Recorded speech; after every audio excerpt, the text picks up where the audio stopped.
Welcome back to the book review. I want to start today with a question that it sounds really simple, but it might actually ruin your afternoon. Oh, good. When you woke up this morning, how did you know that you were well, you? And how did you know the world outside your window was actually there, and not just some, hallucination or a Matrix-style simulation? We're starting right at the edge of the cliff today, aren't we? We have to, because the book we're covering, The Social Construction of Reality by Peter Berger and Thomas Luckmann, it basically takes the ground you're standing on and then just turns it into quicksand. It's a classic from '66, but it feels like it could have been written for right now. It's a dense book for sure. It's very philosophical, but its impact is just massive. It's essentially the instruction manual for how human beings build the world they live in. Right? And I don't mean building bridges or skyscrapers. I mean building the idea of a bridge or the concept of a weekend. Or the belief that this piece of green paper is worth a cup of coffee. So that's the social construction part. But before we get into the mechanics of all that, we have to deal with the other half of the title reality. And Berger and Luckmann had this very specific, almost kind of annoying definition of it. They do. Can we break that down? Because to me, reality is just, the stuff I can't walk through. Well, you're actually not that far off from their definition. They define reality as phenomena that we recognize as having a being independent of our own volition. Independent of our volition. Yeah, Okay, so basically, I can't wish it away. you can't wish it away. Exactly. You can close your eyes and imagine $1,000 on your table. You can wish for it with all your might. But when you open your eyes, The table's still empty. the emptiness is the reality because it refuses to bend to your will. Okay, that makes sense. But then they pair reality with knowledge, and they say knowledge is the certainty that these things are real and have specific traits. And this is where I get a little stuck, to talk about the man in the street versus the philosopher. And it seems like they're suggesting that the man in the street, which is, let's be honest, 99% of us, is living in a kind of blissful ignorance.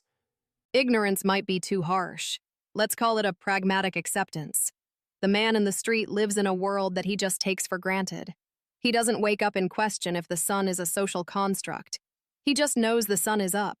He's got to go to work and he's responsible for his actions. He operates on a set of assumptions that work for him. Where is the philosopher? The philosopher is the annoying guy at the party who asked, "But why do you think you're responsible for your actions? Do we even have free will?" The philosopher questions the validity of that reality. Okay, so you have the guy just trying to live his life and the guy questioning everything. Where does the sociologist fit in? Because the book says they're in this really awkward position. A stylistic awkwardness, they call it. This is one of my favorite parts of their whole argument. The sociologist has to be an observer who doesn't take sides. They're stuck with quotation marks. Quotation marks. Think of it this way. A theologian looks at a religious ritual and asks, "Is this the correct way to worship God?" An atheist looks at it and asks, "Why are these people deluding themselves?" But the sociologist of knowledge, he has to put truth in quotation marks. He asks, how did this specific group of people come to decide that this ritual is their reality? They're professional fence sitters. They don't care if it's true. They care that people believe it's true. Precisely. Validity is totally irrelevant to the sociologist. And the book uses some pretty stark examples for this. They compare the knowledge of a criminal to the knowledge of a criminologist. Yeah, I saw that.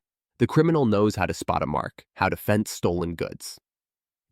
When the police shift changes, And the criminologist knows crime statistics and sociological theories. And to the sociologist of knowledge, both of those are valid agglomerations of reality. They are both systems of knowledge that let someone navigate their specific world. that feels a little dangerous though, doesn't it? Yeah.